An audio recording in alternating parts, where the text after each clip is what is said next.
The law enforcement officer must stay alert to stay alive.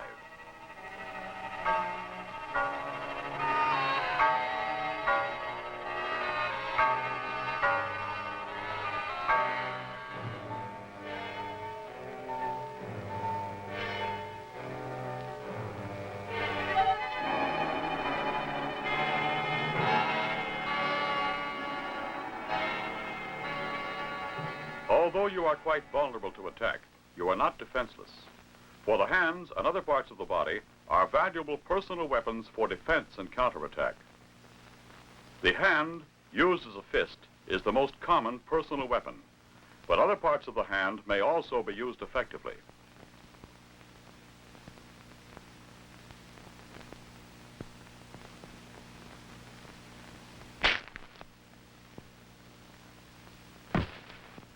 At times, the elbow may be a better and more powerful weapon. The foot and knee can have damaging effect.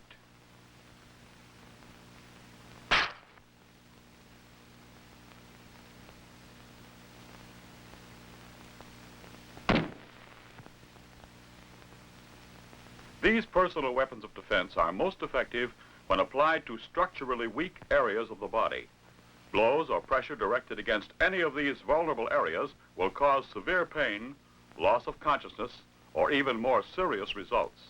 In the region of the head and face are found several vulnerable points. A number of effective blows can be delivered here, at the temple, the eye, the bridge of the nose, and base of the nose and upper lip, the lower lip, the chin. In the throat, a multitude of blood, air, and nerve lines can be severely injured by a blow or pressure directed against the Adam's apple area. Further down the body, a sudden weakening effect, even crippling, might be caused by a counterattack aimed at the region of the heart, the solar plexus, the stomach, and other abdominal organs. The groin,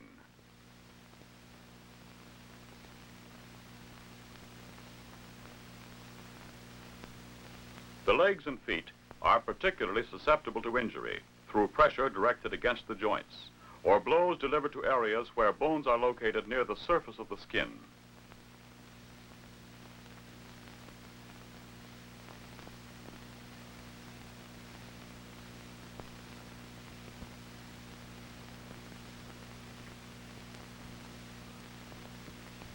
The backs of these limbs also provide areas where damage can be inflicted.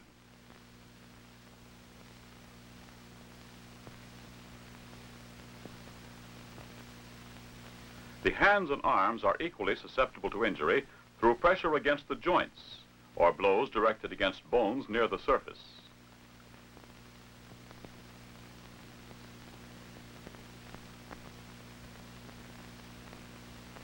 Additional vulnerable areas located on the back of the body are the spinal column, which houses the spinal cord, the tailbone,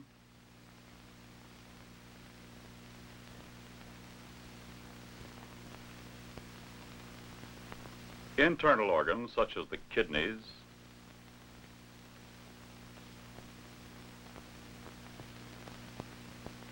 the liver,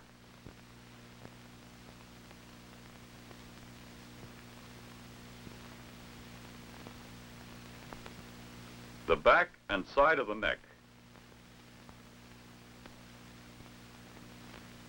the mastoid, and the ear. It is difficult to find a single area where the proper type of counterattack, skillfully executed, will not handicap or severely injure the criminal who attacks you. Here in the FBI gymnasium, officers studying defensive tactics learn that a basic principle is balance.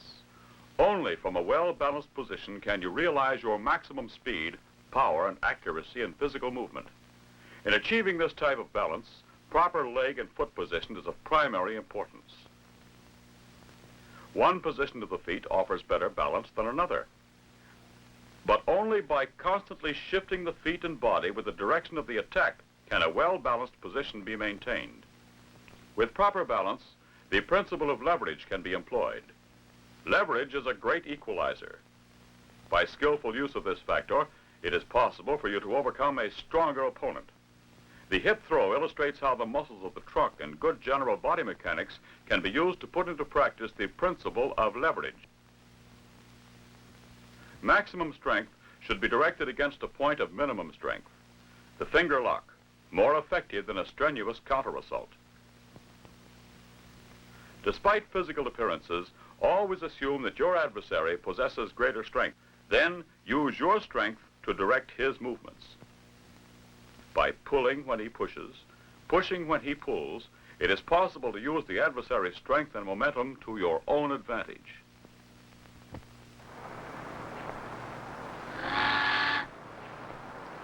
Even when on a routine assignment, a knowledge of defensive tactics is important for your protection and to assure that the arrest will be successfully made. In any situation, you should always be aware of the possibility of danger from an unexpected source. O'Bain? Huh? Are you Frank O'Bain? What about it? You got a minute? I'd like to talk with you. I ain't running out to no charter parties today. No, that's not it. I'm Special Agent Putnam of the FBI. Oh? Well, come on aboard.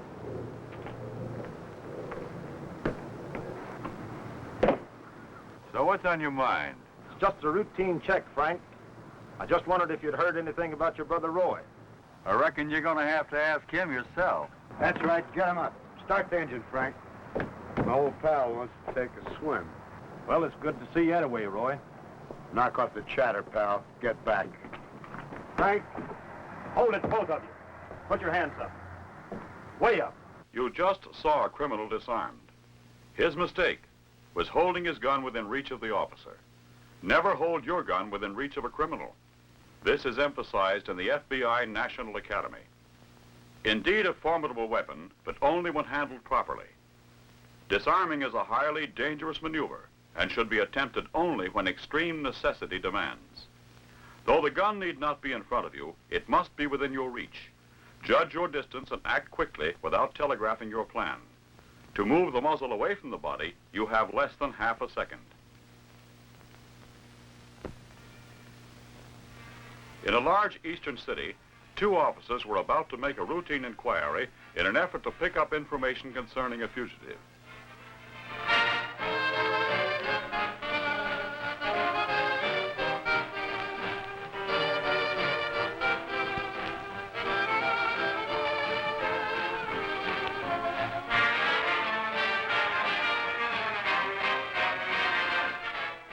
What'll yours be, gents? We'd like some help from you. Like what? We're trying to locate this man. Have you seen him in here?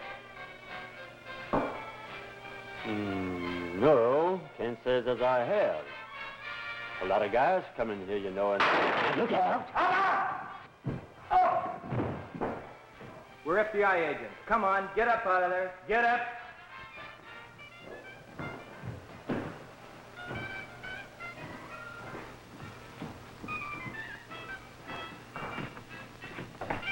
I ain't going no further. Looks like he means business, coppers.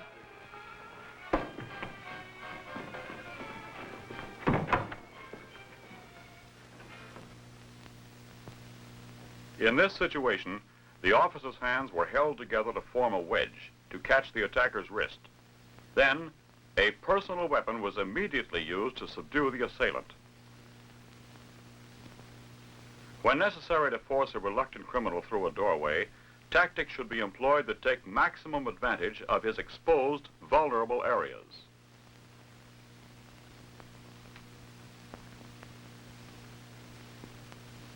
As for a knife wielder, fighting him from a half-sitting, half-supine position can at times be effective.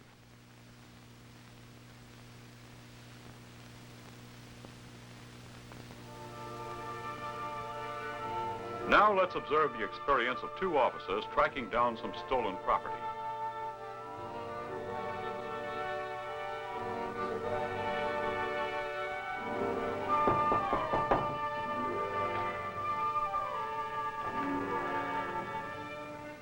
Mrs. Jost?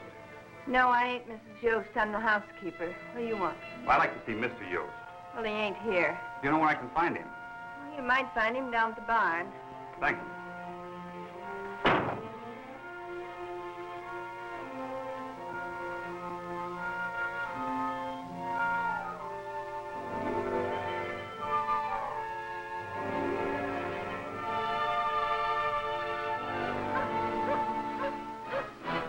Mr. Yost!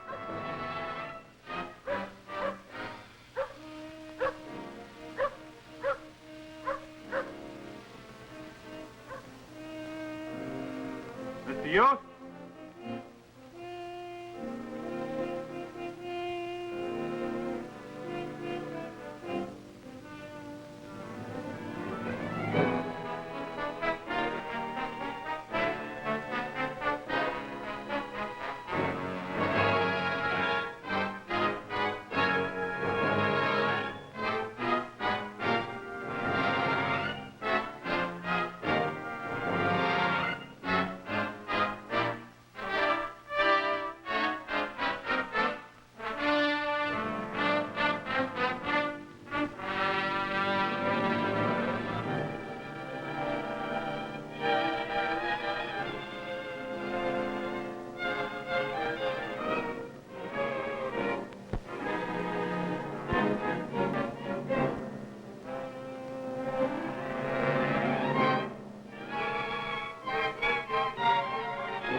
Dad, we're FBI agents, Yost.